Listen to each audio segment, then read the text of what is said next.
got match number 4 ready for you guys at home, and it is going to be tom60229 versus FroStee. And you are going to have to get comfortable for this one, as it is a warrior mirror. And if the decks go in the right directions, I imagine they will, we might be here for a while. So let's take a look at the deck list and see what's going to happen. Tom, most importantly here, has a fairly standard bomb warrior list, as both players do for their primary deck. It's not too much of a surprise. The Geppetto's pretty cool, though. I do love that Geppetto is becoming closer and closer to standard in bomb warrior. I think the flex spots are definitely just about whether you run the weapon removal package and are trying to target rogue a bit more. Maybe you include an owl or not. And then in those place of those cards, you could have a second Devastator or Brawl, and we see Tom is more leaning towards that package instead of the weapons project and Harrison. Other than that, not much to note. Yeah, and then let's go and take a look at FroStee's list as well. And it is reasonably similar. The Harrison's in there, the weapons project, so there's a couple of differences. You know, only one Omega Devastator, one Brawl. But overall, it's not massively different. Yeah. The biggest thing that's going to happen here, and the biggest stick-out point for Gia and I at least, is that the secondary deck and tertiary deck for FroStee does not have an anti-control build. Yes. There is no like later game warrior that he can play, whereas Tom has a secondary deck that has a Barista Lynchin, a Sephorian Bomber ×2, Yep. a Cairn Bloodhoof, and Archivist Elysiana. So Tom, regardless of how game 1 goes, has the option to go into a much late game heavy minion based control deck, or at least a later game version of it, versus FroStee, who probably has to just stick to his primary unless he wants to rock double EMP Operative and double Spellbreaker, which he might end up doing. You never know. He is only dropping 2 Dynamatics, which in the mirror kind of suck anyway. Yeah, so he might do it. But all I mean is, when you look at it, it's not even as if you could say, oh, well, Tom's secondary deck is super late control-y, so FroStee can just tempo it. Well, yes and no, it's late game, but it's all minions. So it's more, you know, from turn 5 onwards, you have extra minions for Tom. So it means that even if in that outcome, he can just keep up anyway, especially with cards like Cairn. Yeah. I will say, though, that for at least game 1, FroStee is pretty well positioned, I think, in the mirror, because he is running the more card drop package of the 2 of Acolyte of Pain and then Harrison Weapons Project, and the Weapons Project can override Wrench Caliber from Tom. I think that's slightly more beneficial than having a second Brawl in the matchup, for example.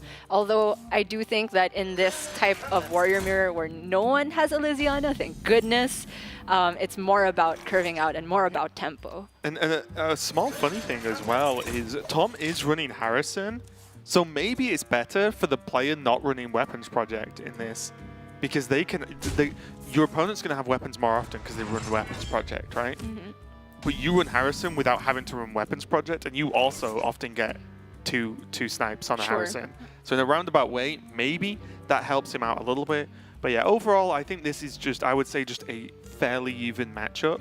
It's the games 2 and potentially game 3 where things are going to look a little bit more lopsided. So for now, I would go as far as to say all's pretty even, and they're just going to have to fight this one out. It's a fair point about the weapons project, but I think the Acolytes, 2 of and FroStee's deck, are a big deal here because Tom has none of them, and card draw is way more important than you would think, because this is not actually a fatigue matchup when no one has Elysiana. FroStee there hesitated on coining the Acolyte just because it lines up poorly against the 3-drop choices from Tom, either the Elec or Clockwork Goblin, but I think cashing this out now to make sure you get the proc onto the opposing Eternium Rover is a fair trade. Yeah, there were 2 signifiers that show on the last turn that this is not a fatigue matchup. 1, the Acolyte was played.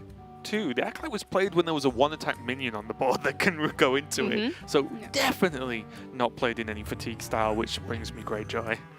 For sure. It's all about trying to get the bomb curve going, and oftentimes the first person to play Blastmaster Boom for at least 2 bombs is in a really good spot. But of course, Boom Mad Genius is also another key card in the matchup, not because it's a high tempo card, but because it's just a great card. It can be high tempo if you play it early enough and you're not too far behind, because then you can start discovering things and everything has rush.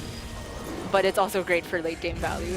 Yeah, and funnily enough for me at least, I actually think the bomb side of the bomb generators is less important than the minion side of them and potentially the weapons too. Yeah. Because I've played this matchup tons of times, and say you shuffle bombs in, you're like, cool, I've got bombs in, they've got 1, I've got 4 bombs in, great.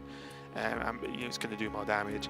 If those bombs happen to go off sporadically, then Warrior can often just gain armor that negates each bomb as they turn up, Yep. which means that all you've gained is any minion pressure, but if they can answer that and soak the bomb damage, suddenly or sometimes you can find yourself in a position where you've used up your bombs for the deck and they haven't used theirs, but you're even in the game, which is a little bit scary. So having just minions stick feel the most important in this matchup. And we see Omega Devastator, not a surprise at all, coming down on this turn. Yeah, I want to say the last turn from FroStee was actually very interesting because he had the option to play Militia Commander to trade cleanly over the Elec, but I think he realizes that was a good window to get use out of the weapons project before it was likely for Tom to have Harrison in hand. It could override the Wrench Caliber and also has the added benefit of being able to remove the Elec. I'm just curious that he didn't leave the Elec on board and then just try to snipe it with Dynomatic the next turn, but that is a very big risk because the moment Tom sticks a bomb minion, that's just ×2 of the bomb. Right.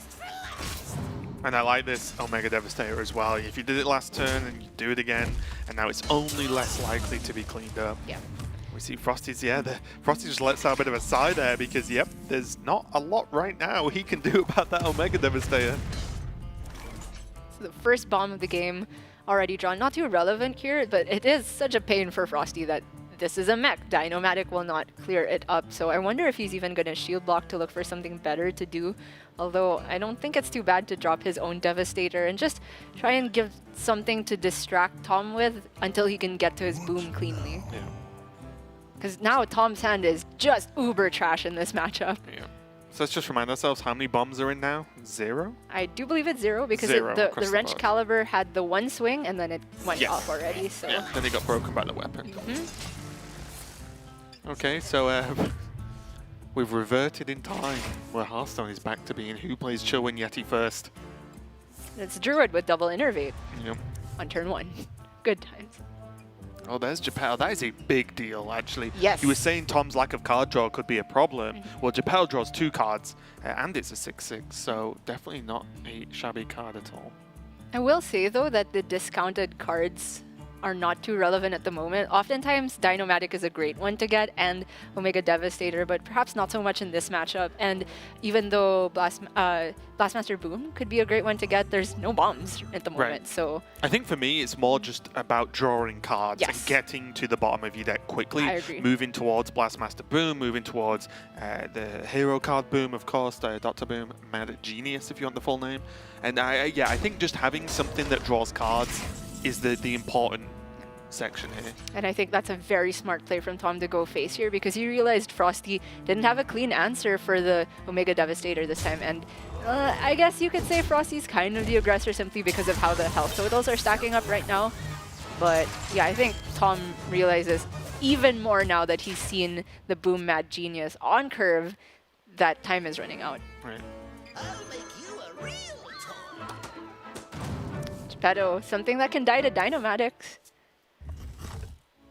Oh, those were 2 decent ones. Sure.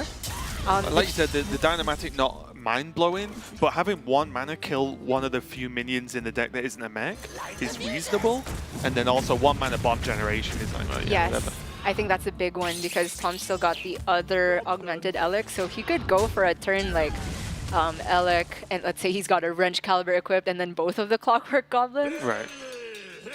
And that could just, you know, blindside FroStee, although of course he'll be accounting for that. Even though people rag on about how slow this matchup is, I'm very glad to see the players taking it at a relatively quick pace. Well, honestly, I only really feel the matchup gets slow when Elysiana is involved. Yeah. Because they play differently as well. Goblin or Devastator is an interesting choice here. I kind of like the Goblin purely because he's got Elec in hand. I think Goblin does more stuff. I don't know about this pick. My worry here is you've seen Geppetto. You know, 2 of the minions in the hand are 1/1s, which you definitely don't need an Omega Devastator for. A Goblin is +1 bomb, and also it has Rush because you Dr. Boom. So it does Not the same job as a Devastator, of course, but it does it, you know, close or close-ish. I think the payoff was potentially more for that Goblin. He was maybe looking to have an answer exactly for Blastmaster Boom.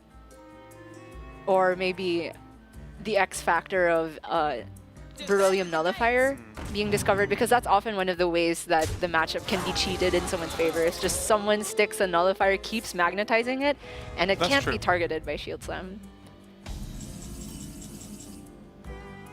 FroStee also kind of knows that Tom is deeper in fatigue, having used the shield blocks and such, even though FroStee has used Acolyte. Yeah.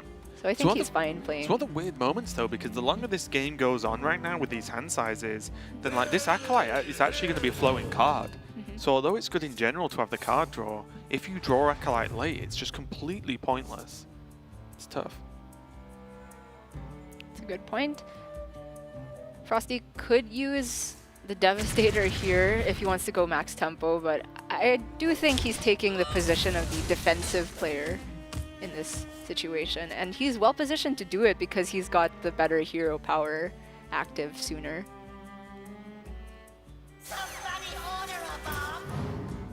So Tom there, not going for the Elic, he wants to play Blastmaster Boom and get aggressive. So that's what, 2 bombs in FroStee's FroStee's deck? I think so. And I think Tom knows that he had to take this window to be the aggressor. And he's got good follow-up because this board kind of necessitates either Warpath or Brawl plus... Sorry, Warpath plus Shield Slam or Brawl from FroStee, in which case that's taking up the majority of his turn. And then Tom can try and push through with the Stealth Minion.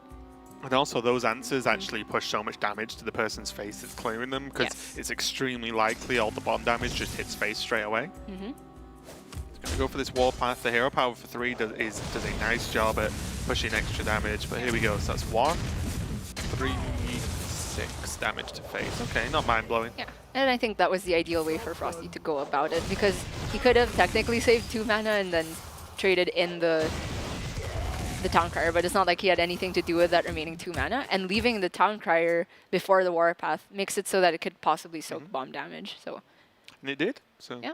Oh, now we got a game on our hands. Both in upgraded Boom mode.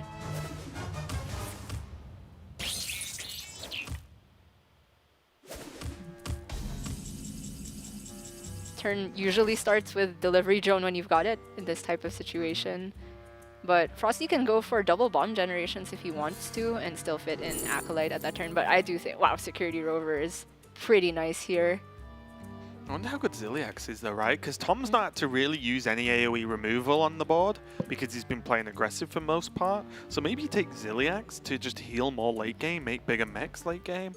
I don't know. It's close. I do think the fact that FroStee has 1 Ziliax already would make him lean towards Security Rover a little bit more, just because it allows him to clear off 2 of these microbots without using any other cards. Is quite nice. I just wonder if he cares about the microbots. I don't know, he's gonna go for it. I think that every bit of damage is relevant here, because the game has gone to the point where it will probably go to fatigue, I think. It would depend on FroStee's own Blastmaster Boon, because the one from Tom we could see was not too impactful. Right. Harrison, speaking of not too impactful. And yeah, the just Rovers. Sets up the squirrel or something this turn? Perhaps. Do want to note, neither of these players are running Snip Snap, and that makes me sad. I know I believe Orange yesterday in EU Grandmasters was just saying he thinks the card's busted, he thinks it's insane, and you're never really going to be overly punished by just putting Snip Snap in every deck. Yeah, I mean, more or less. I'm of that opinion that it is just a Ziliax type card, not just in its flexibility and its being a mech, and a magnetizable mech at that. It's just something that's okay to play in nearly every situation of the game. And also gets better if you are running Ziliax, which is another card that's good to put in all your decks anyway. Tom there, not even going to play anything. And I think that means he's hoping to get some value off of Brawl the next turn. It's just that the Security Rover is such a nightmare for Warpath to deal with. Yeah. And maybe FroStee now can start putting some bombs of his own into Tom's deck. This would be a good time for Can he ever just push 4? Well, I guess he has to play a card this turn. Yeah, I don't think he would want to overdraw, particularly Blastmaster Boom is the I'm big just one. wondering if Tom's going to take this so slowly, does FroStee need to commit into a brawl? Like, obviously, like I said, he has to play something. If he doesn't want to go wide, then I think Ziliax is a pretty reasonable play here. Just Onto the, magnetize. Yeah. Onto the 2/5. He gets to push damage, get a card out of his hand, and heal for not a small amount. Almost a full. Yeah. I like it. I'm kind of thinking, what's the scenario if he plays 2 minions and gets brawled here? The worst case is you survive with a 2-1, I suppose. And the follow-up is Ziliax and a Mega Devastator. And that does seem kind of bad when your opponent is clearly trying not to play any minions. Yeah, this is really good recognition from FroStee here, because what else would Tom be waiting for with 8 mana floating? He just pressed Hero Power and passed. I think this is really good, and now Tom is in exactly the same situation as last turn, but worse. Yeah. And he played 2 Devastators, was it? Or just 1? I remember one came down on 2. curve. Yeah, okay. So this security rover is an actual nightmare. No shield block in hand for Tom. Just gonna have to brawl. Yep. Try and win the 1 in 3. I want to see another FroStee reaction clip come out of this. Oh. Okay, just a smile. It wasn't quite as crazy as the Holy Wrath thing, but that outcome could very much seal the game. If Tom doesn't pick up a way to get another Devastator soon, or Shield Slam with this near infinite armor, which is gonna start going down pretty soon. Yeah. And to be now, fair. after the brawl, I think with Tom holding off, it might show FroStee that he only has the 1 brawl. Because Tom does run 2, right? Yeah, he does run 2. I think now he can just go Elic into Goblin into Hero Power. Tom's hand is getting low. You put effectively 10 damage in the deck. You push 5, you push 8, sorry, this turn. Like, that's like effectively 18 damage, and you set up a board that Tom has to answer. It looks strong to me. FroStee's going slow. He's gonna respect the second brawl, I suppose, knowing that the rover just seems uncontested. Like, personally, I do think I would have rather seen the 3+3 here. He might be waiting to get full Elic. Sure, yeah. Because he's still got the weapons in the deck, right? So he could just be waiting to say, actually, if I'm comfortable, fine. And then I'm going to wait and just shuffle 4 bombs in the deck. He's also got the other Clockwork Goblin, if I'm not mistaken. So, yep, you can see that. And Tom finally able to deal with this rover, but at a very high price. Yep, and still dealing with the Rovers' children. Afterwards, they've come back from revenge for Tom killing their parents. FroStee's got that first world problem of having no hand space to play the assembly and discover a mech. Wow. Oh. How many bombs can we order this game?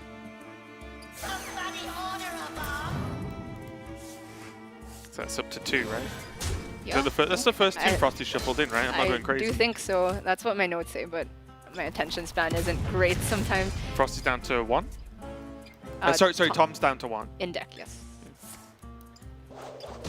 Warpath will clean this up nicely, but FroStee's got some pretty decent refill in terms of just having the second Clockwork Goblin. He might be at a point where the Tempo Devastator isn't too horrible either, because he's just been ahead for so long that he probably doesn't give Tom the time to establish some type of Beryllium Nullifier board. His own Hero Power deals with this nicely. Oh. Wow! Okay. What if he just Warpaths to get it out of hand, and then you can go 3 and 3 in Hero Power? You end up with the entire board to yourself. I suppose. You don't want to go wide, right? Yeah. Tom does run 2 brawls. He's only got 7 cards. Well, sorry, he's got less. He's got 6 cards left. Sure. I think Hero Power cleanly killing this, then going double 3 is just whatever. It also makes sense because Tom's on the Kaboom, so that would just immediately deal with your minions. And he's gonna hold on to the Elec for even more value, and I don't mind that at all. Shuffle a bomb into the top of your opponent's deck is apparently what it is. 2, okay. So Tom's on 0 now, right? I think so, yeah. And FroStee does not like to see that because he hasn't gotten value out of Blastmaster Boom yet, which is in the bottom 8 of I his don't deck. think it's so bad. I think FroStee might just be okay with it because he might just kill Tom soon. Sure. But with the draw of Ziliax, it's going to be a bit tougher. Depends if Ziliax comes down this turn. Heals goes up to 29. FroStee has the hero power. He could magnetize He it. He could. Even then, there's the Omega Devastator. So if the Ziliax trades, he can always kill it. And FroStee still has the weapons to shuffle, to push more damage and shuffle more bombs in. And these bombs are going to start getting awfully consistent when they are the only cards in the deck. I can see a world where Tom just presses kaboom and passes. That fuse thing. But looks like it's going to be Dynamatic Ziliax. Light the fuses! Yeah, heals up to full. It's annoying because this doesn't even get out of range of Shield Slam from what he can see of the armor from FroStee.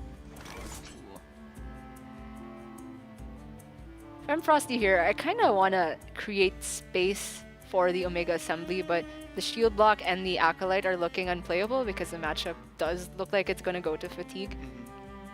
I think you might just be okay with Devastator hero power Yeah. phase. Okay, then. Because with the weapons on the deck, you can just go Elic, Goblin, Weapon. That shuffles 20 damage in that is almost certainly going to go off very quickly. The weapon deals 3, and this Omega Devastator might get to swing once too. Yep. So suddenly you're adding up to almost 30 in one turn, which is close to being guaranteed as well. So we go for Shield Slam instead of hero power. I think what the Shield Slam does is that it makes things awkward for Tom, because the second you put your own minion on board, suddenly Tom can use his stuff to answer a threat. And then I guess. I just don't know what stuff he's got left. that's a good point. But this position from FroStee looks near unlosable.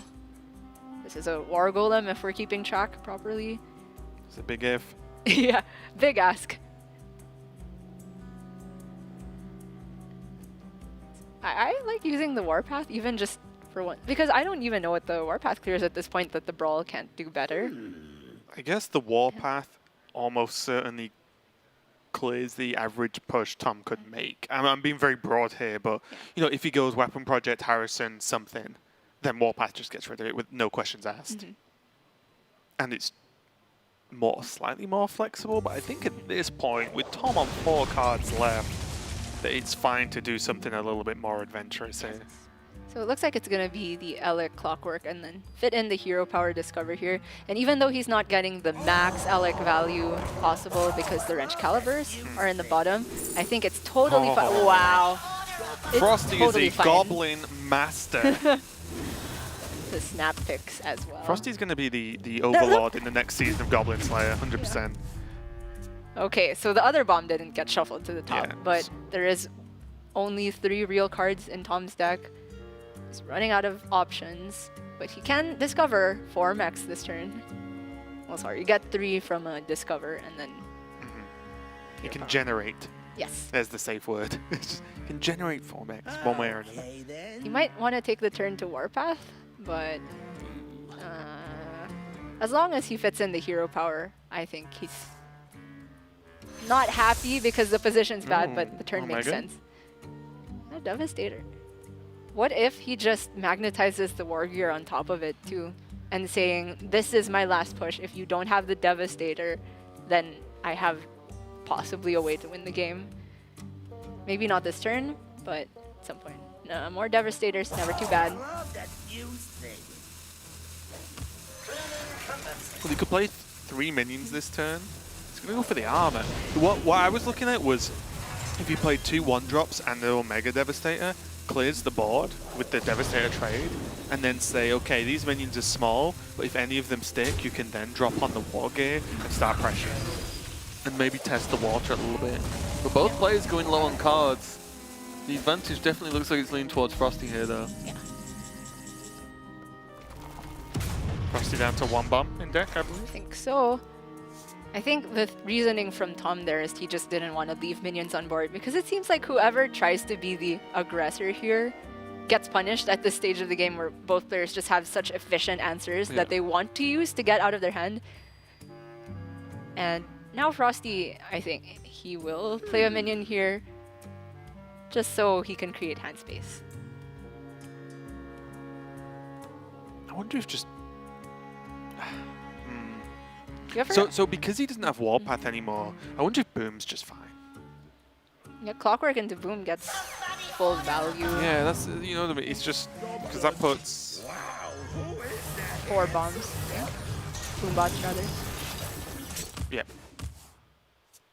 Yep, seems good. Yeah, I think it's just fine. You don't have Warpath, so you can't go Boom into Warpath and push tons of the bombs to face on demand anyway. Even so, it's quite difficult for Tom to both get rid of the board and buffer the damage. Like, a good chunk of this is going face. Yeah. So I do think the turn involves some measure of brawl, and even if the Boom survives, he's still got Devastator to clean up the rest of it. Save the best for last. Or he's leaving. Oh, okay. I was just gonna use the hero power. That makes sense. Smackaroo might soak some damage too. If only the Death Rattle could soak it too.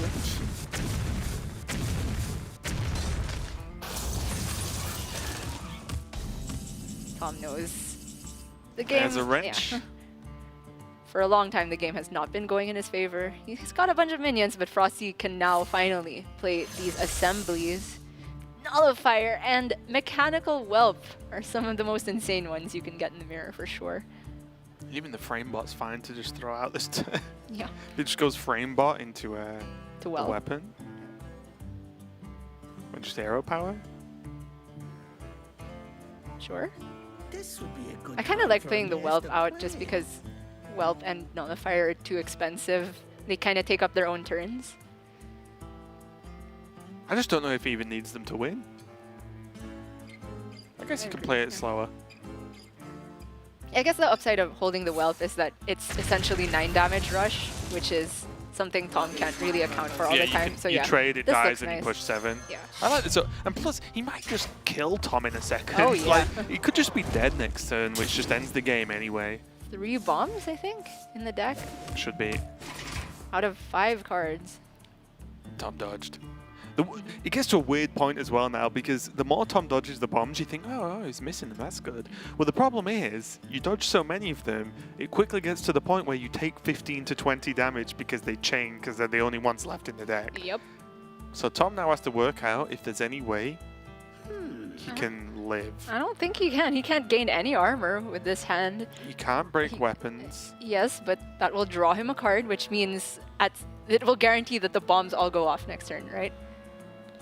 Right, so he has to... Wait, so he can technically live, right? Yeah, at 3 health. Wait, so that's going to be FroStee on, what, that's 3 bombs? Now 5 bombs, I think? You can double check my count. I am not sure. It's 4 that turn, and I think FroStee only had 1 in the deck. Well, there's Yeah, 1. Okay. So I'm going to say 4. It's 4 to 5, and a very low chance to achieve lethal, I think, Oh, there from was Tom. Blast Shield next to it.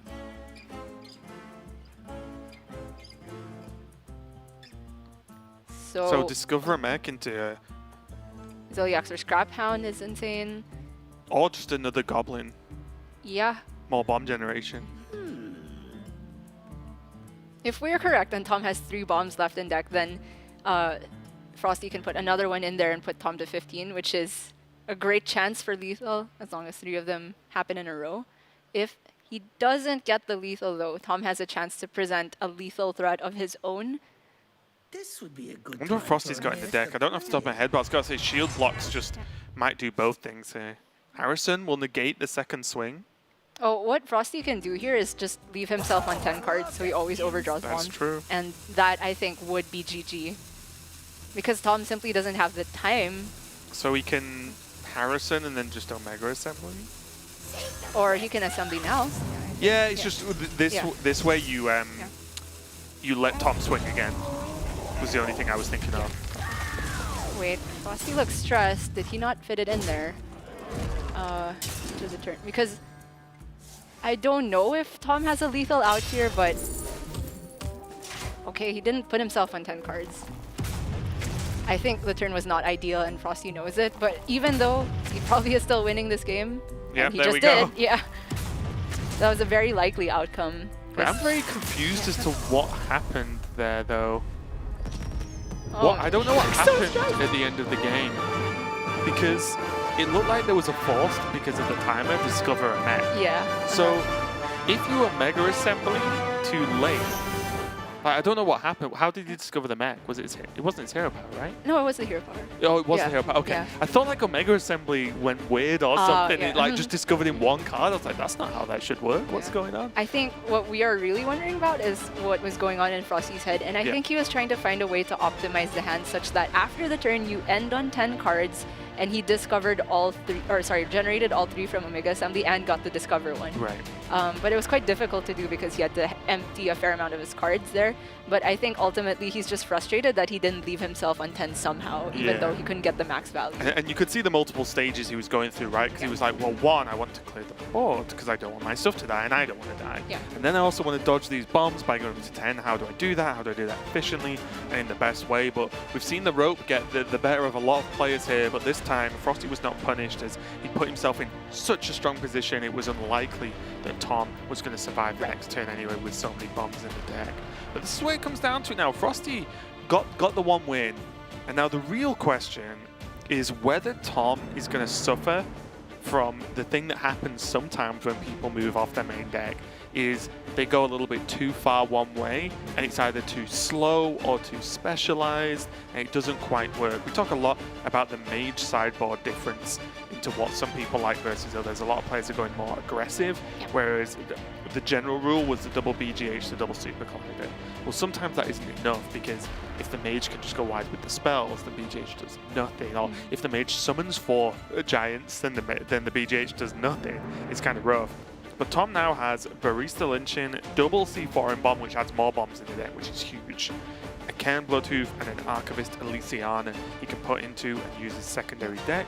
This looks very strong for me, and FroStee will just have to go fast. He'll have to Sonic out this. I mean, FroStee, you did mention his secondary deck has 2 Spellbreakers and 2 EMP Operative, while EMP Operative on paper looks like it's pretty decent against Bomb Warrior because it will always kill something. The Spellbreaker is not great. This sideboard was trying to respect things like Mech Paladin, possibly even Mech Hunter, which were looking to be popular on ladder. Or just Snip Snap. Yeah. Singly. True. Here's my counter Yeah. deck for Snip Snap. And we see a lot of players with this type of sideboard respecting the possibility of a new deck, but nobody really brought it to APAC. I guess if we moved over to NA and they all queued into Strife Crow, people would be rewarded, but that's not quite the case. And now FroStee with his tertiary for Mage has no slot for the mirror, and I don't think he was expecting to head into it. So it's kind of a misread, but he had solid play in the first game, and it's definitely not a foregone conclusion that he loses to Tom. Yeah, well, we have confirmation that FroStee is sticking to his primary, but Tom is moving to that secondary. So we can take a quick look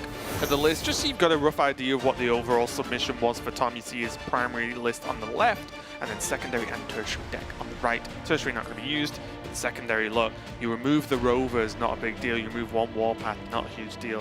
1 Brawl, 1 Shield Block, fine, but a little bit less card draw. But then you put in some insane value and powerful minions. And also, I feel like Barista often makes up for a lack of a couple of card draw anyway. Yes, Barista and Geppetto in the same deck is just value for days. It's really insane, and the Seaphorium Bombers make the bomb generation and the curve more consistent. Cairn, since the beginning of time, has been a problem minion for any type of control-ish warrior to deal with. And Elysiana, with the double effect of being able to replace your deck full of bombs, and the upside of putting you farther away from fatigue, is absolutely insane in the matchup. And FroStee, I think, is massively unfavored here. But the one upside for him, I suppose, is that there's a cut of Brawl. So his game plan of trying to curve out is a little bit more rewarded in that sense. Yeah, and the thing about, you saw how close that game was there in just a more or less direct mirror.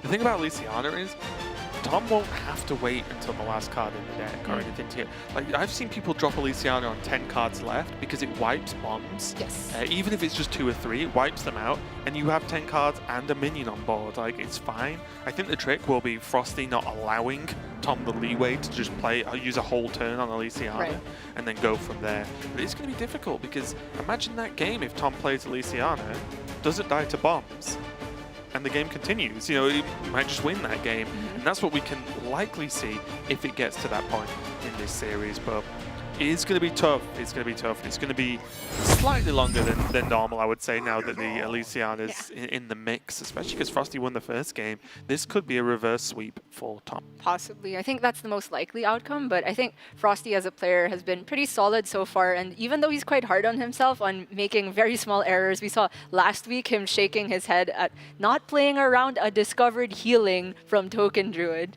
and he was super upset with himself about that, and now not keeping his hand at 10 is possibly a bigger error, but he was still very far ahead, so I'm sure he'll clean it up now that the matchup is even more difficult.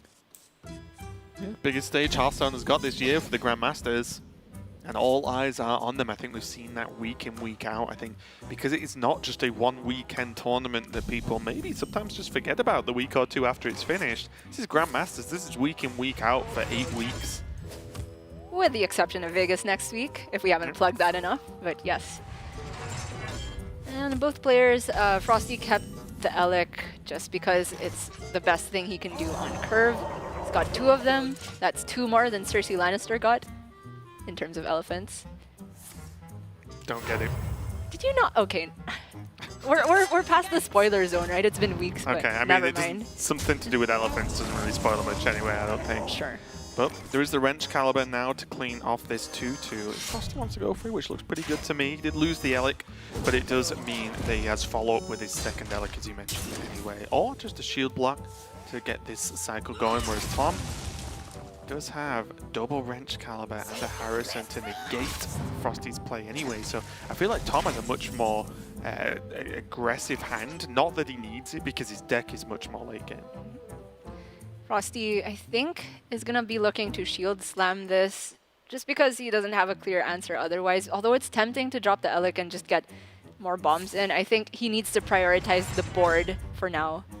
The question is whether he swings with this, and he probably won't because he has the Elec, but he will get a little bit punished by the Harrison. Not to say that it's a mistake, because Harrison is just a one-of from Tom. I think that's what he's thinking about now, isn't it? It's a trade-off. Guaranteed 1 bomb versus sometimes 2 bombs. It's a tough one. I think the sometimes 2 bombs is more often than not, so I like the hold here, but it's just unfortunate that it will not pay off. Also, as well, it does mean that his weapons project, I'll say his weapons project is safer. It's only a weapons project. It gives your opponent the same thing as well. But it does mean that Harrison is only drawing 1 card versus multiple. Yeah, you saw FroStee here going for just the chill win, yet he had the option of clearing the Harrison with like Warpaths and the trade of the Rover, but he knows that he has to be the aggressor here. So if he's taking a turn to do nothing but respond to Tom's board, he will fall behind in most iterations of the matchup. Yeah, and it looks like Tom is just drawing his deck in the right order this game, and I'm not taking away from levels of play or skill, but when you've got the slightly slower, slightly clunkier deck, yet you draw your early cards early and your middle cards in the middle, you're feeling pretty good about life. Big shout out to the players for not taking any more than 10 seconds on all of their turns, because they know this matchup can take a while. I've managed to dodge casting Warrior Mirrors up till now, but this is definitely one of the more tolerable ones, I must say, Raven.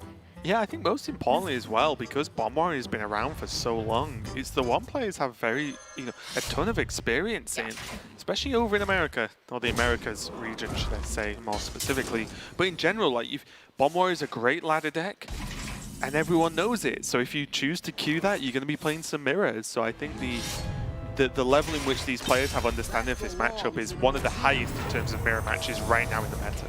Right. FroStee showing signs of life, being able to replace a Wrench Caliber and draw 3. He has seized back the board. And now there's a chance to try and get some tempo going, but really the key card in this matchup is the Blastmaster Boom. I'd say for FroStee's perspective, that might even be more relevant than the Hero Boom, just because he needs to curve out and get that early damage in as soon as possible.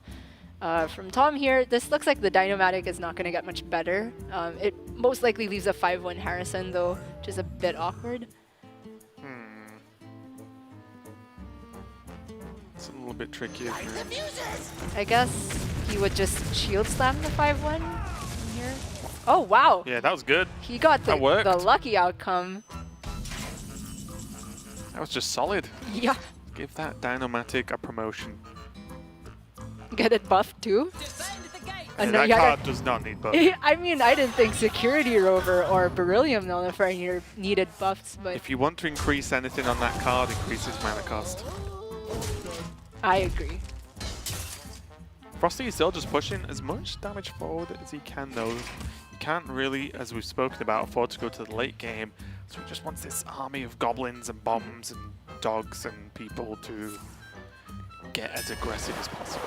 Just every species in the World of Warcraft. The world of Hearthstone, actually. Hearthstone is not based in Warcraft anymore. I it's would based not in the know. inn. Somebody order a bomb.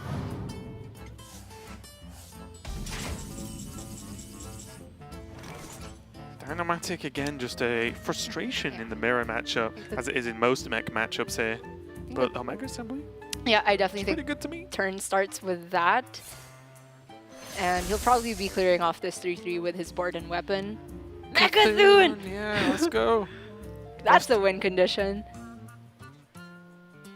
And Tom does not run silence. That, oh my goodness, that changes everything. Does FroStee honestly just now draw as quickly as possible? Possibly. Because what's really funny is Tom will extend the game because of Elysiana, Yeah. which means FroStee has time to go to fatigue himself. Mm-hmm. He just has to get into fatigue and not die, which can be difficult because of bombs. Although, But now he needs to just start playing. I would just play cards from now. Oh, Just go, go, go. I with mean, the, you want to do it anyway, right? You want to pile pressure on and try and push damage anyway. So if the side benefit of that is you make your hand smaller for Mecha'thun, then sign me up. I absolutely agree. The difficulty with Mecha'thun in a deck which does not naturally run it, of course, is that you need to do things the scrappy way. Play all of your cards except Mecha'thun first, and then stick the Mecha'thun and let it die. Sorry, not stick the Mecha'thun. It has to die on its own after your whole deck is finished. And Just needs to discover a Galvanizer. And then he's in business Sure. with a shield slot. yes, that's a real thing. I mean, and it's not like Tom will be accounting for that this early on in the game.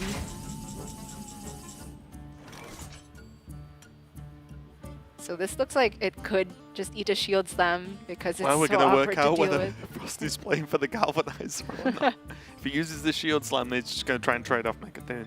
He's got the second shield slam, I think, still. So That's true.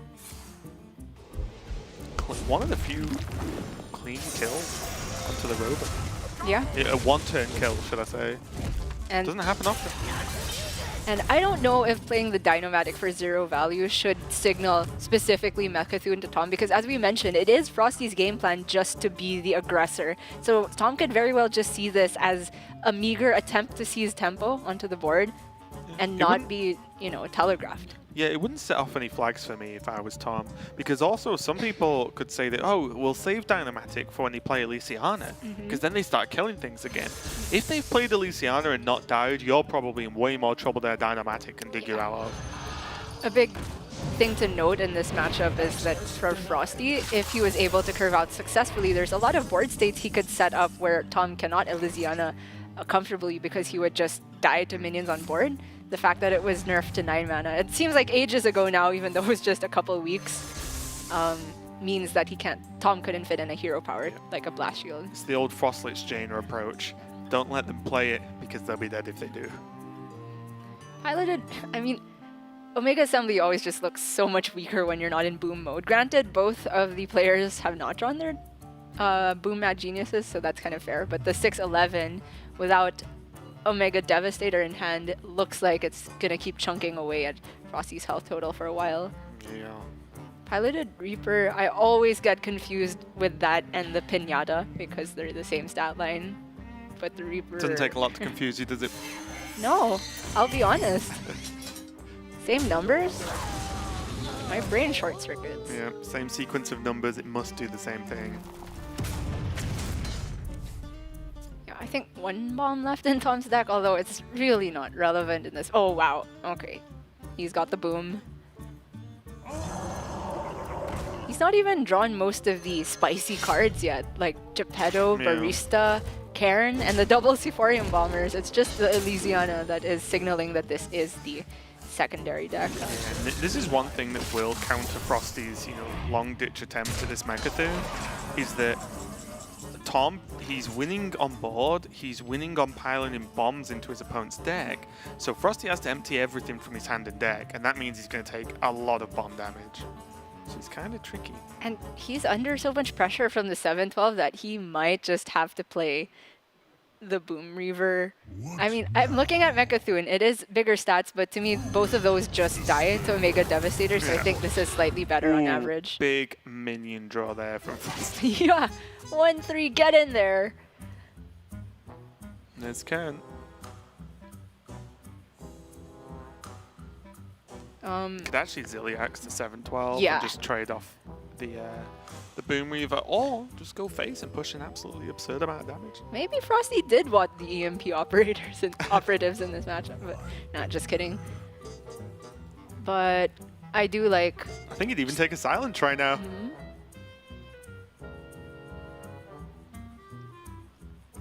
I do like the Ziliax. The problem is the rest of the turn seems awkward.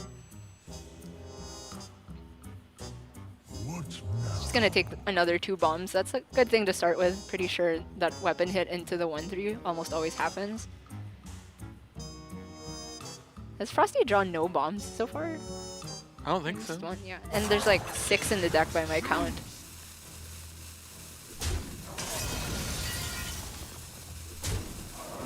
Okay, this is just a cleaner way to go about it. And Tom is using his health total a little liberally, but he knows that the 7-2 is not going anywhere anytime soon, and he could stick the Ziliax onto it next turn and heal all the way back up.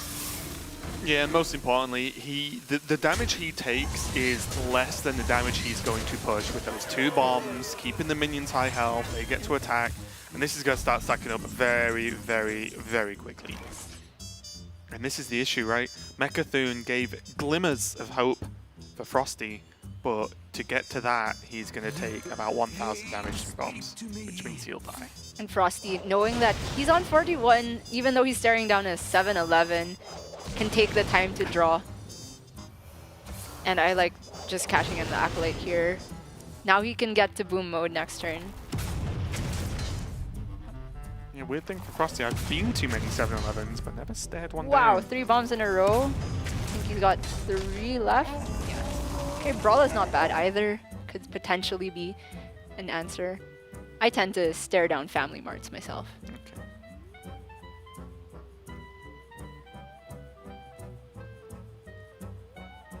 I'm liking. I was looking at just Cairn and the 3-3 push the initiative. Yeah, I think you just get it cooking now, right? Just get Dr. Boom live. Sure. It's like Ken coming down 1 turn slower is probably not going to make too much of a difference. It's not the highest attack minion in the world, more just about the value. And he's getting more and more value from this anyway. And also the armor might stop him, I won't say randomly dying, but being under more pressure than he needs to be. To me, though, that would have set up a board that is just impossible for FroStee to deal with. Like a huge minion, a small minion, and a Death Rattle minion. Even the Brawl. No result would be great for FroStee in that instance, and he wasn't in Boom mode More yet either. bombs! Wow! And knowing that there were so many bombs, I kind of like going for max pressure there, but obviously Tom's in a spot where it would not matter. No. Also has a pretty high chance that Ziliax can come down for 3 extra damage next turn, because it's, I would say, not unfair to think one of these mechs lives. There's a 7-9 and a 3-3 on the board. And I think FroStee's in a desperate enough spot that he has to take a 1-3 Brawl. Probably throw in the Acolyte for that purpose. Do you want the Acolyte being on board? Oh, taking it from the 5th? Okay. Yeah, you're right. Acolyte on board could have been a disaster, but... So I was then defaulting to thinking maybe Militia Commander, but this way just works out. Just do it this way, Gia. Jeez. But- Win the Brawl and Militia Commander into the minion perfect. I mean, by playing Commander first, you get... Okay, fine. 1-3 for a 3-3 surviving and you with nothing, which is also a disaster. So I do think he had to take a 50-50 into board swing. Yeah, makes sense. Looks like he could be extremely dead, though, as far as I can see. It's going to put him to 1 and... My notes are saying that's the last bomb, but lots been going on. I'm not quite sure. FroStee managing to hold on. He's suiting up. Wow, Hero Power and the Eternium Rover. It's all part of the plan. Yeah, he goes up to 10. Now he's too. going to get Blast Shield next turn, calling it now. Wow. we go. Imagine if this Mechathune actually gets there. Oh, I don't close. think it will, but Imagine. yeah, just imagine. Imagine not imagining, Raven. Earth Mother. Double Dinomatic clears Karen and Bane. Cool. Looks like a pretty solid turn to me. Get rid of one of the stickiest minions in the game. And develop 2 3/4s while you're at it.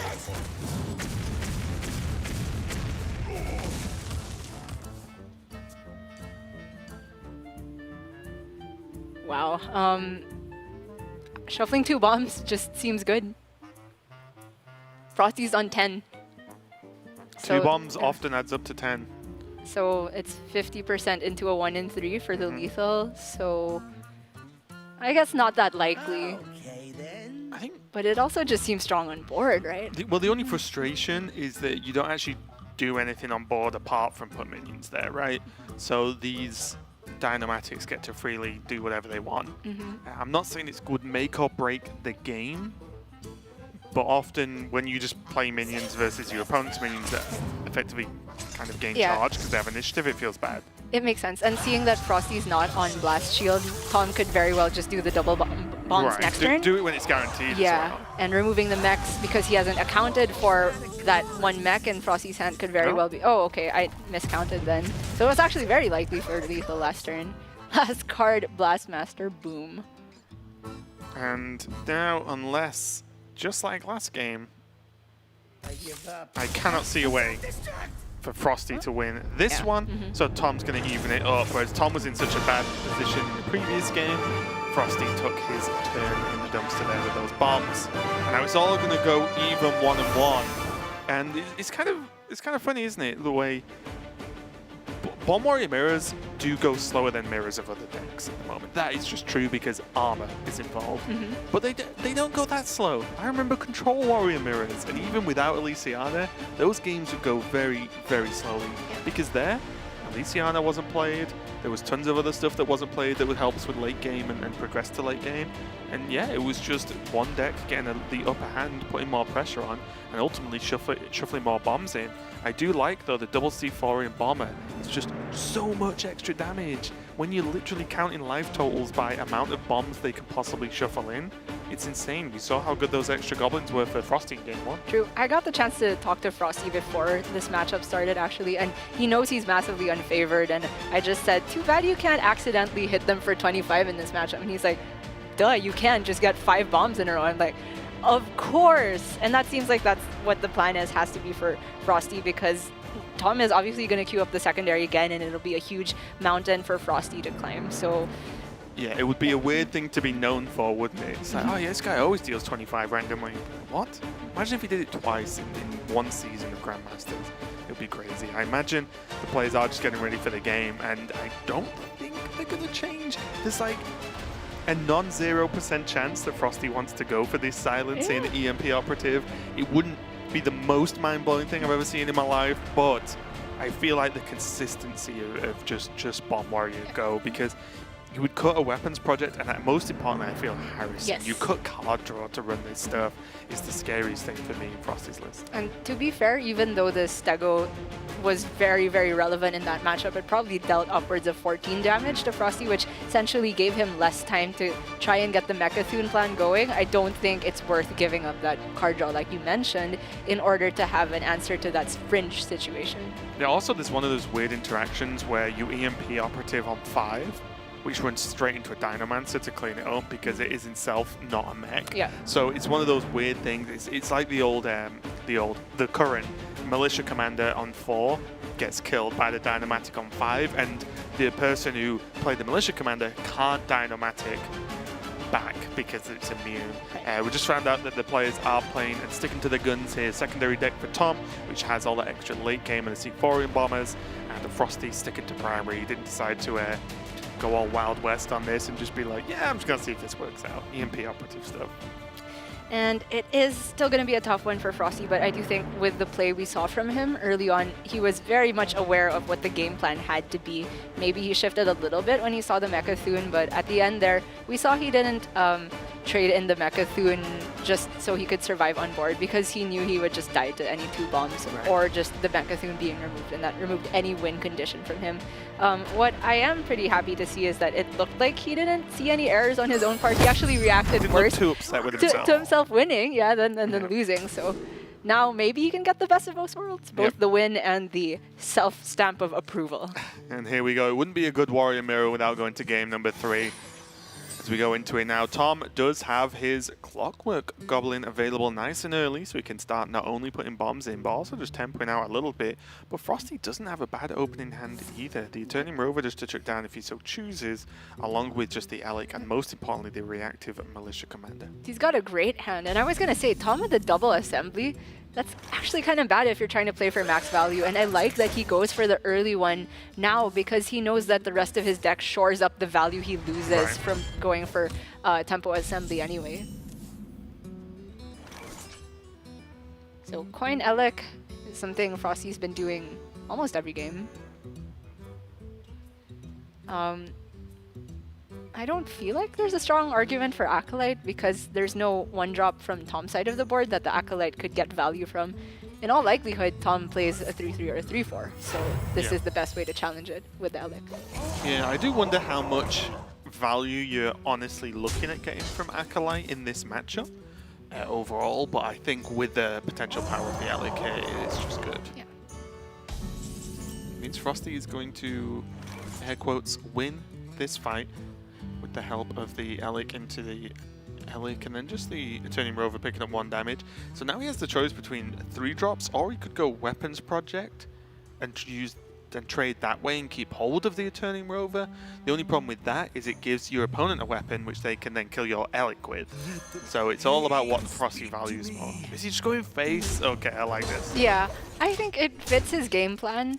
And if the 3-4 is going to take a value trade in the Acolyte, yes, you lose card draw, but then you can just Militia Commander into his Alec and then push face with the rest of your stuff. That's what I mean, right? I don't think you're upset in this matchup of Acolyte, just 3 mana draw a card. Yeah.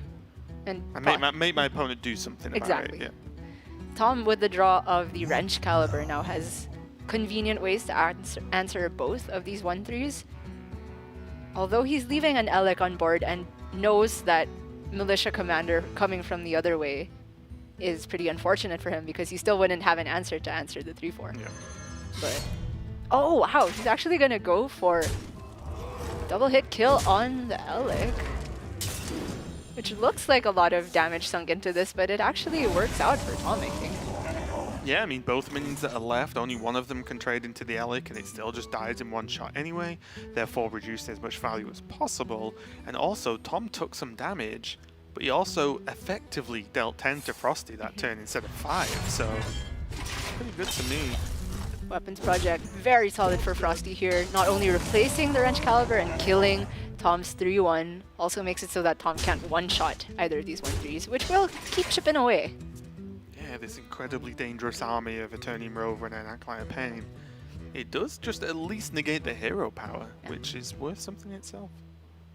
Is Tom going to Dynomatic this and guarantee just 2 draws for FroStee? I think that's a win for FroStee in his perspective. But Tom had to deny FroStee's own Dynomatic for the Acolyte to get 3 draws. So Militia Commander, Eternium Rover? Still got the board in that case. Yeah, I was wondering how much Shield Slam is worth it or not. Because Militia Commander just dies to the weapon, is the frustration, right? True. It dies to the swing. Obviously, the swing of the weapon deals damage because the Militia Commander will deal 2 to the face. I just wonder if there's better. Can Militia Commander do better with its life? Is what you've got to ask yourself. And is Shield Slam as a tempo tool going to serve FroStee more? Could do. It's worth thinking about, but maybe just the fact that FroStee has 2 commanders and 1 Shield Slam, the flexibility, I think, of having 1 of each left would inch me towards playing the commander, and also it has the added benefit of being able to fit in the other rover at the end of the turn. Yeah, it definitely fits nicely. Defend the gates. Decided to go for it. Definitely not too shabby. Somebody order a bomb. quickest turn we'll ever see. Yep, 3 and 3. And 3 bombs in the deck. No, 4 bombs in the deck. Yeah, because Yeah. the Caliber got the Elec bonus. So, Militia Commander and Shield Slam could again push the initiative, but it's a lot of resources to use almost all of the single target removal from FroStee. Yeah, this looks good though. Yes. Even though we saw towards the end of last game that FroStee could have really used the Zilliax to give himself more time, I think he recognizes that he's in a nice aggressive position here that just building this type of board that makes it awkward for Tom to deal with is good. But he actually didn't trade into the 3-3, so now the counter Zilliax is a huge problem for FroStee. Yeah, I do like the damage push though, because yes, you get punished by exactly, but that's it. Yeah. Like, Tom's on 13 damage health right now. Like that is really low. It's a good point, but back to 21 now and likely gonna go back to 27. I don't blame FroStee for taking that line either. But now he's gonna have to essentially reset the damage. He could get the other shield slam off the top with the shield block. He's just thinking about if he's gonna bite the bullet and trade in Militia Commander, does he Acolyte at the end of this turn? But I do like the shield block over that here. Holding on to Acolyte Dynomatic, or even Acolyte Warpath, seems quite good to help refill and maybe give FroStee another chance at reloading the board. Yeah, I talked about value overall with the Acolyte, but in the matchup at this point, when you're obviously running low on cards, you do want to draw as many as possible. We see Geppetto Joybuzz come down now, Dynamatic out of the pool, and a 1-mana Ken. Well, you can work out yourself whether you think that's worthwhile or not. Down to 2 bombs. When I play a 1-mana 5/6, Well, yeah. no, I'd rather play a Pogo Hopper, and that's a There you 1-mana go. 12/12 or something. FroStee now only down to 2 bombs in his deck, which on his 37 health, 39 now, means that he doesn't have to really worry about the bomb count too much for a while. Now up to 3. But the problem is the aggressive resources are in Tom's favor, just having minions that challenge stuff better. Yeah. Granted, FroStee will get a good target to use the Dynomatic onto. I wonder if this is the turn you just go Acolyte. With Warpath. But that doesn't deal with Tom's entire board, does it? Are there many things that deal with Tom's entire board anyway? It would be some combination of Warpath and Dynomatic. I think trading in your Dynomatic, double Warpath, and then Dynomatic again clears everything, but that might be not the ideal way to do it. It's also kind of slow. Yeah. Maybe he just leaves up the 5/5? Well, I'm just wondering if he just goes Acolyte into, say, Warpath, trades, and then you just leave up a damage to Bane. Like, you get 3 draws. Sure. You get 3 whole draws from the Acolyte, and you've got a 4 attack minion on the board that you can kill next turn. Like, it doesn't seem so, like, too terrible. Yeah, I think it makes sense. I like this. It's just the most draw, you take a bit of a dull turn. But FroStee needs to draw some stuff and get his deck cooking because he is looking a little bit rough. And also this health means that it's fairly likely that Dynomatic snipes Bane next turn anyway. Yeah, I definitely like your analysis on that. And now Tom has Mega Assembly online. Bulldozer's great. Hacklebot could be significant, like getting Dr. Boom, even any bomb generator. But the Bulldozer just as an immediate threat is quite annoying for FroStee here. Does that mean 1 bomb left in deck? 2? 2. I think 2. Because the C4 Wow. C4 shuffled. Second Warpath is real nice here. Triple Warpath and Omega Devastator deals with this. Nice and easy.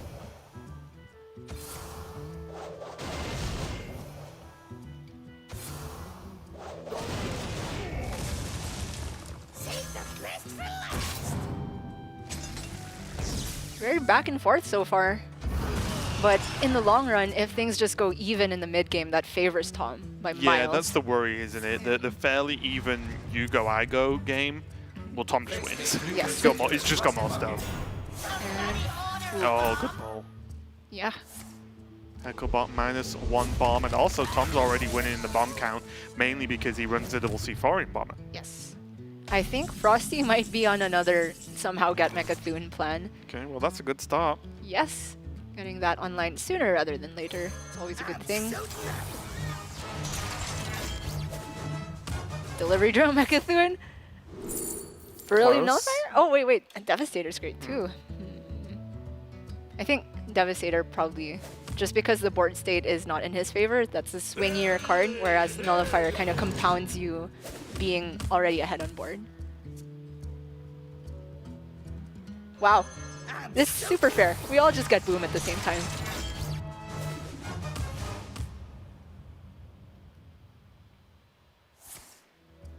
Going first, but it might just be what FroStee needed to just maybe get ahead. The Omega Devastator is going to be huge at killing off the Hecklebot, of course, just because the high health total makes it a pain. The Blast Shield's going to help. There's Dr. Boom. I don't think there are any bombs in Tom's deck though, right? I think, yeah. I think you're right, because this is the first Wrench Caliber from FroStee, and that's the first Clockwork Goblin. The other one got pulled by Hecklebot. But FroStee, granted, can get the full boom going next turn if Tom doesn't draw a bomb. Yeah. Bomb off the top, confirmed. Every time. Close. That does blow things up too. Yeah, and with the Harrison as well. Give him another shot at the bomb. Yeah. Gets another Devastator, but the Devastator clears this board as well due to the, frankly, bustedness is the term I'm going to use today, of killing a minion and then killing another minion for 4 mana. And having a 4/4. It's pretty good. Oh. So, he could go for a 4 Boombot Blastmaster Boom here, but I quite like the Dinomatic being able to kill Harrison while it can just snipe a minion cleanly. He can also fit in a hero power there. I was thinking of just double shuffle with hero power. Sure. Yeah. Because you can leave the Harrison or the Devastator in a state where it dies to the Alec trade with the help of the hero power. It's tough because this is just guaranteed value from the Dynamatic, which is hard to get. But it also just puts a bit more of a clock on Boom's power level. Yeah. I think maybe FroStee is just trying to set up a state where he gets the full 6 Boombots, in which case he would need both board space and the double shuffles, so he's going to take it a little bit slower to get the huge payoff.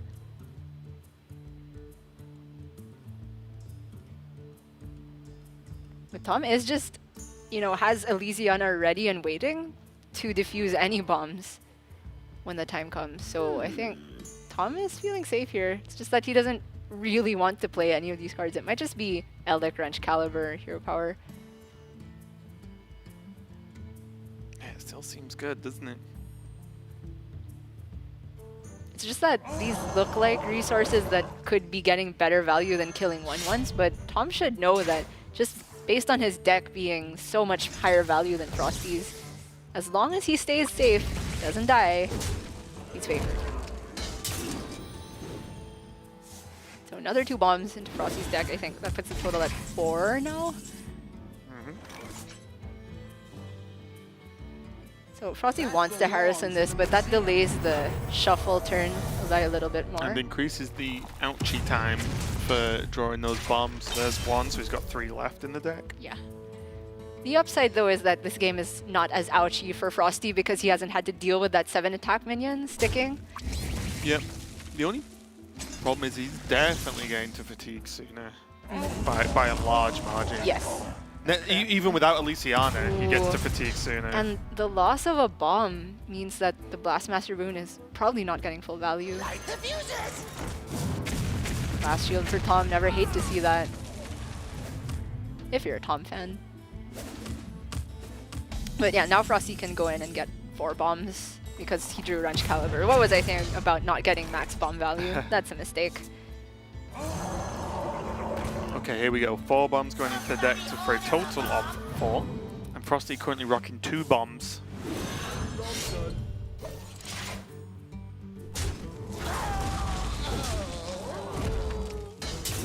So now Tom can actually choose to Elysiana now if he wants to.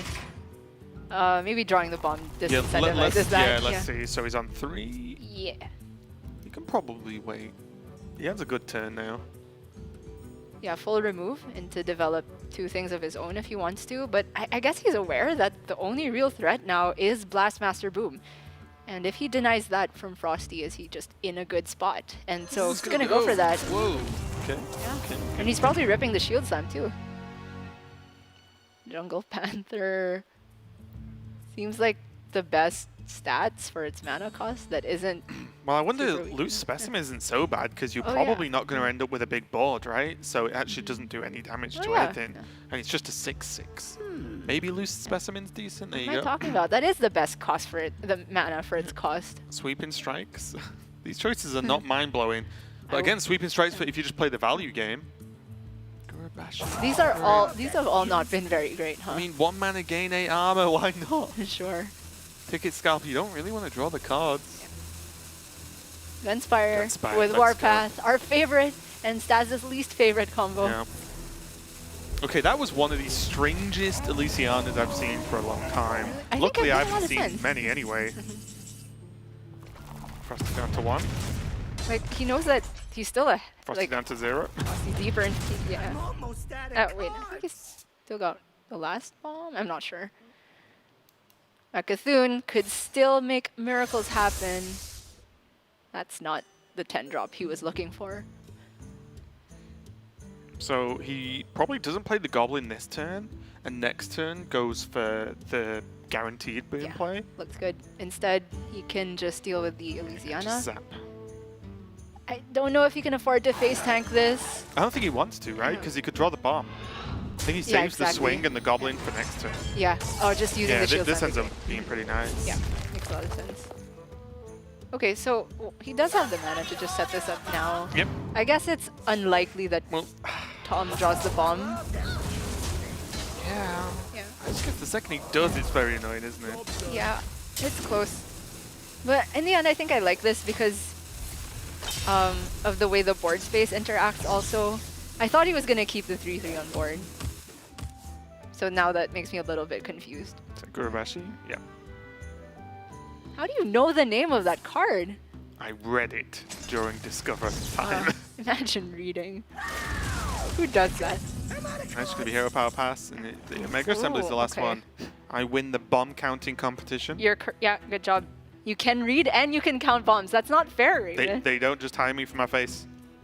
It's my bomb counting skills and reading ability, as every caster does need. Not counting though. I can count bombs. Lethals, no chance. Can imagine that the turn starts with Omega Assembly. Don't see any reason why you shouldn't. And then Blastmaster Boom can come on board. Yeah, I think you just have to get the boom down, right? You know your opponent can hero power and potentially. Well, Tom won't have a shield slam left, right? It's used them, so he knows it's safe from shield slam unless he discovered one from Elysiana. I guess this is saying that he wants to bait the Devastator before the boom comes down. Yeah, And and if it doesn't yeah. get killed, he hits him for 7, Yeah. which seems good. Yeah, I guess there's that added benefit of if you play boom into their board, then you can immediately rush your bombs and get added value out of the bomb. And he discovers another mech next. yeah, Is this Frosty gonna is- get this done? A lot of shots at Mecha'thun.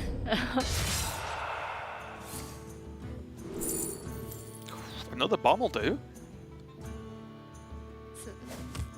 I was Yeah, gonna say it's a tough choice, but with I boom don't. in hand. Yeah, I think Frosty needs to end this game, and Yeah. bombs definitely do that. And Tom can't do anything about it, as opposed to a minion, like bomb might. Tom not bomb. Tom might have answers to. But you can't answer a bomb now, unless he's discovered another Elysiana, and that's just it. The bombs are 100% guaranteed damage. Right. There's Loose Specimen. Loose Specimen and Black Hole Gunspire. The real Pog combo. champ. I think he needs to play the Gurabashi offering as well. He's gonna use this to try and get the Gunspire out. Okay. That's cute. I am confident that I've never seen these interactions in my life. I've done the Loose Specimen from Build a Beast from Rexar that's killed stuff and buffed a hyena. That was fun. Dang. Okay, so we can go Harvest Golem and then trade both ends of it into the Loose Specimen. if he wants to. Or one end of it, then he can trade the 4/5 in, and then the other end can put the Alarmo bot to 1, and then the Boom bot can kill it. But I think FroStee wants Boom bots to go face, or rather their death rattles.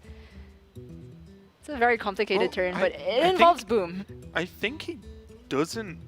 Okay, so my question is: Is 4 Okay. guaranteed? So Yeah. with the Boom and trading away the 4/5, is the 4 guaranteed damage to face just on average better than 1 bomb? I think it is, right? I would rather have a 4/5 on the board than a bomb. Sure, yeah. And I think that makes I'm not saying this turn was perfect, but I think the keeping of the bomb is understandable. Uh-oh. Does Tom Loose have specimen off the lethal? top. With the warpaths, I guess because minions will survive, it's not guaranteed. But FroStee is fatiguing, and in theory, this is 15 damage from the Gunspire. Also, Warpath twice, along with Hero Power and the Gurubashi offering, just get this done most of the time. Yeah, this should absolutely lock FroStee out. But he is on Discovery Drone. I'm gonna call it Discovery Drone because you just discover him. Yeah. So Mechathun, Wait. Whoa. wow, pass there is. Every turn he's waiting, and more turns that FroStee can do stuff, which scares me. That's 6 more damage to face. The Omega Devastator, and I don't know what Tom's waiting for. Me And neither. I also don't know why this offering isn't down. It's 1 mana gain armor at the end of the turn if it's not killed. I'm honestly very confused as well. But Specimen and Militia Commander, or Commander Sweeping Strikes. Yeah, but then nothing else. I guess you can play the Alarmo bot to summon the Specimen again. Why not just drop the offering this time, right? This would be a good time for a master plan. Just to be clear on what that does, it's at the end of your turn, destroy this and gain 8 armor, right? Or at the start of your next turn. Yes. Okay. So it's just free armor. Or a trade, so it's free health. Defend the gates. Well, cheap health. Because if they kill it, it obviously doesn't go up yet. But their sweep and this- strike is this pretty turn. high value play. He's going to play both and then get the, or plan to get the loose specimen out of the Alarmo bar. That's a really weird intro sound. Okay, so 4 damage. FroStee's fatigue is kicking up. 5 next turn. Means he's got to be careful, but I think he just has to go. There are still bombs in the deck for Tom. Is there a world where he hero powers and brawls, hopes to win the brawl, then he sticks that one guy, and then the Boom gets more value next turn because there's less stuff? No. The world is this. Okay. He might trade off, put the bombs into the 0-2, kill the 2-1. Well, kill the 2-1 first, I guess. See what happens. But he can leave the Alarmo bot up. It doesn't matter. That's unfortunate. Just the 1 damage, but I guess he may as well kill it. yeah. Might just wondering- make Tom spend the mana for Yeah. I guess you kill it because there's a chance that Tom has a playable minion that is a problem. I mean, for FroStee, it could very well be the second Gunspire, which Right. is very bad with Boom bots on board. Especially with a loose specimen. So, Warpath, on average, this will deal Okay, let's check it out. 12.5 damage. So on average, it deals an impossible number Yeah. in the game of Hearthstone. 8, 4, what? 1. 9, 12. Whoa. FroStee willing against everything, Yeah. but that just those bombs do infinite damage to Yeah. Tom. But Tom, oof. There's armor yeah. next turn for FroStee, which I'll There's no way roundabout he way gets say there. buys him a turn, but Oh, it's literally wait for Mechathun off delivery drone, in which case he still needs to find a way to play this brawl. And that means more than 1 minion needs to be on board. he has 2 bombs in the deck. Oh wait, is it just 2 or more? He has 2. Wait, I've got down 3, but I feel like that's wrong. I think he has 2, which is why FroStee was very happy about that hero power happening. I see. Okay. Yeah, FroStee's not out yet because he shuffled the bombs in afterwards to get the boom off. No, he has 3 because the boom went off full. Yeah? Yeah, and then 1 went off, so there's 2 Yeah, so left there's now. 2 left, yeah. Okay. That's what So- I mean. This yeah. hero power is huge. It means Oh he my only God. needs 1, not 2. You're right. You're right. FroStee 40%. has had some fortunate happenings in Whoa, whoa, Grandmasters whoa, whoa, so whoa. far. The reactions always That was the spoil best it for part. us, Raven. Oh my goodness. FroStee takes the series extremely unfavored overall, but I'll be honest, in that game, I will go back and watch it again, but I am not 100% sure where Tom lost control of that game and what happened. His Elysiana, very low value for a start, that's just true.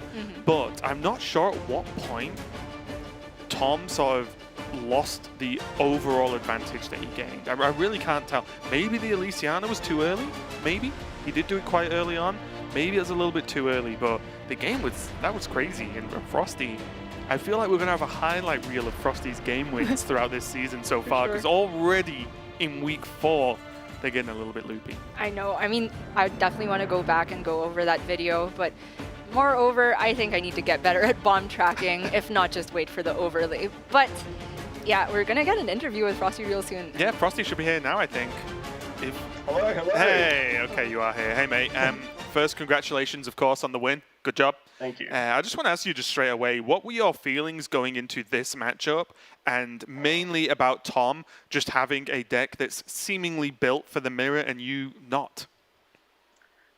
Well, I had a few feelings coming in this week that the power of mech decks would push certain warrior strategies out of the format, and other people would try to revolve their strategies around that. So I brought a sideboard that tried to counter mech decks a little bit, and it completely ended up failing. You fool. Yep. Oh, I got fooled, all right. I think made a lot of bad people read did. this week, but when I was coming into it, I know how this matchup plays out quite a bit, and you'd be surprised how often it just doesn't come down to fatigue for the most part, where one player just kills another before it even matters. So I was feeling very unfavored. I'd kind of ridden this one off a little bit this week, but I had a chance, and I knew what I had to do to win this matchup. Yeah, and okay then, just out of interest, do you want to just quickly, or roughly, I guess, describe what is it you felt you had to do, even for people watching now, if they're against this matchup? What's the best way to play it when you feel slightly unfavored, in your opinion? So if it's in my position where you don't have a warrior sideboard, the best strategy is to just kill them. All right, you just play your minions on curve, and you don't worry about shuffling too many bombs, because most of the time that just doesn't come back to bite you in the backside. You just play out minions, and if they've sided out area of effect removal, most of the time they just won't have an answer to it. So most of the time you'll just kill them very quickly. Okay, cool. And I just want to ask as well, now that you're going, or at least at the moment, 4-3 now in Grandmasters, you've got that positive win rate for now.